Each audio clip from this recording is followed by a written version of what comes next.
Hello, little adventurers, and welcome to our story corner.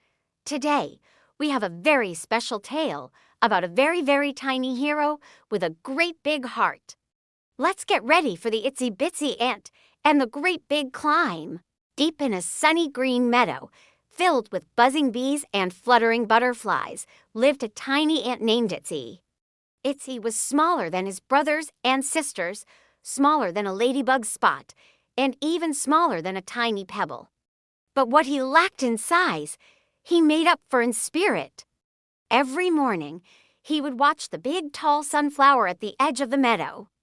It reached so high, it looked like it was tickling the clouds. One day, Itsy would chirp to his friends, "I'm going to climb all the way to the top of that sunflower." His friends would giggle. "Oh, Itsy," said a big soldier ant named General Gus, "that's too high for a little ant like you. Why don't you help us carry these breadcrumbs instead?" But Itsy's dream was as big as the sunflower was tall.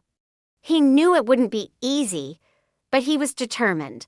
So, one bright and sunny morning, after packing a tiny lunch of one single dewdrop and a crumb of a cookie, Itsy waved goodbye to his family and set off. "I'm going to do it," he shouted with all his might. He reached the base of the sunflower. Its stalk was like a giant green skyscraper. "Wow," he whispered, looking up. Taking a deep breath, he began his great big climb. One tiny leg after another, he started to march up the stalk. It was harder than he thought. The stalk was smooth in some places and bumpy in others. He had to hold on tight. As he climbed higher, he met a friendly ladybug named Lily. She was sunbathing on a big green leaf. "Hello there, little one," she chirped. "Where are you headed in such a hurry?" Itsy puffed out his tiny chest. "I'm climbing to the very top of this sunflower." Lily's spots seemed to wiggle with surprise. "All the way to the top? That's a long way." "Be careful. A big storm is rolling in. The winds can be very strong up high." Itsy thanked Lily for the warning. "I will be careful." "Thank you." He felt a little nervous, but he kept on climbing. He was an ant on a mission. The world below was getting smaller and smaller. The anthill looked like a tiny speck of dust. He had been climbing for what felt like forever when he heard a rumbling sound. Oh! The sky, which had been so blue and clear, was now turning a grumpy shade of gray. Dark clouds gathered like a big fluffy blanket. Then, a tiny drop of rain hit his nose. Plop. Then another. Plop, plop. Soon, it wasn't just drops. It was a downpour. The rain came down the sunflower stalk like a rushing river. "Ho!" cried Itsy, holding on for dear life. He was slipping and sliding. The wind howled and pushed him from side to side. It was scary. He tried to keep climbing, but a huge gush of water washed him right off the stalk. Down he went, tumbling and spinning, until he landed with a soft thump on a mushroom near the bottom. He was soaked, tired, and a little bit sad. He looked up at the giant sunflower. The top seemed even farther away now. He could hear General Gus's voice in his head. "It's too high for a little ant like you." For a moment, Itsy thought about giving up and just going home. His little ant heart felt heavy. But then he remembered his dream. He remembered the feeling of excitement when he started. He remembered Lily, the ladybug, cheering him on.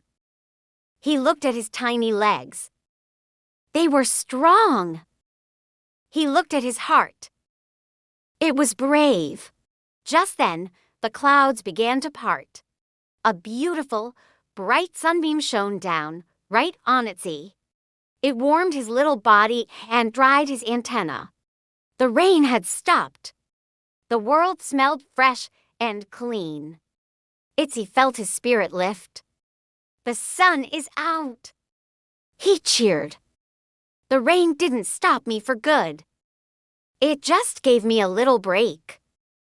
He knew what he had to do. He wasn't going to let a little rain wash away his big dream. With a new burst of energy, he jumped off the mushroom and marched right back to the base of the sunflower. He took a deep breath, looked up, and smiled. "Here I go again," he said, and he began to climb. One tiny leg after another. This time felt different. He was still tiny, and the sunflower was still huge, but Itsy felt stronger. He knew what to expect. He used the little bumps on the stalk as handholds. He avoided the slippery wet patches.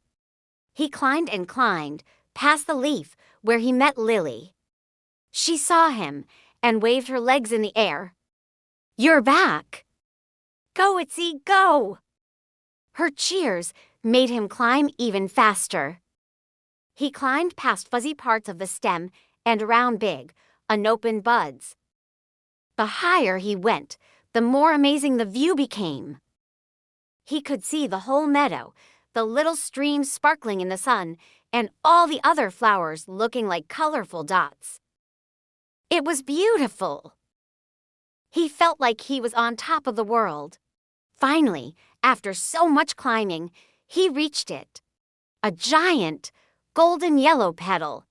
He scrambled onto it, his little legs tired, but his heart bursting with joy. He was there. He was at the top of the sunflower. The center of the flower was a huge, fuzzy circle full of yummy seeds. The sun was warm, and a gentle breeze rocked the flower back and forth. Itsy had done it! He danced a little victory jig on the petal. He wasn't just a small ant anymore. He was Itsy, the ant who climbed the giant sunflower. He looked down and saw his friends and family looking up. They looked like tiny specks, but he knew they were cheering for him. He had proven that even the smallest creature can achieve the biggest dreams. Itsy spent the rest of the afternoon exploring the top of the sunflower, munching on a tiny piece of a seed, and enjoying the incredible view. As the sun began to set, painting the sky in colors of orange and pink, he knew it was time to go home. The climb down was much easier. When he finally reached the bottom, the entire ant colony was there to greet him. They lifted him onto their shoulders and carried him back to the anthill, cheering his name, Itsy. Itsy! Itsy! General Gus came up to him and tipped his head. "I was wrong, Itsy. You're not just a little ant. You have the biggest courage of us all." From that day on, no one ever told Itsy that his dreams were too big. And Itsy, well, he was already looking at the big oak tree on the hill, wondering just how high he could climb next. So, what did we learn from our brave friend? The lesson of our story is about never giving up, no matter how small you feel or how big your challenge seems. Itsy was tiny, and the sunflower was huge. He faced a scary storm and even got washed all the way back to the beginning. But did he quit? No. He waited for the sun to come out, and he tried again. He believed in himself and his dream. This story teaches us that it's not about your size.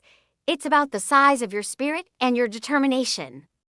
When things get tough, it's okay to rest, but it's important to get back up and keep trying. With courage and perseverance, you can climb your own sunflower, whatever it may be. Thank you so much for joining me for this wonderful story about Itsy the ant. I hope you loved it as much as I did. If you enjoyed our adventure, don't forget to hit the like button and subscribe to our channel for more amazing stories. See you next time, little adventurers. Bye-bye.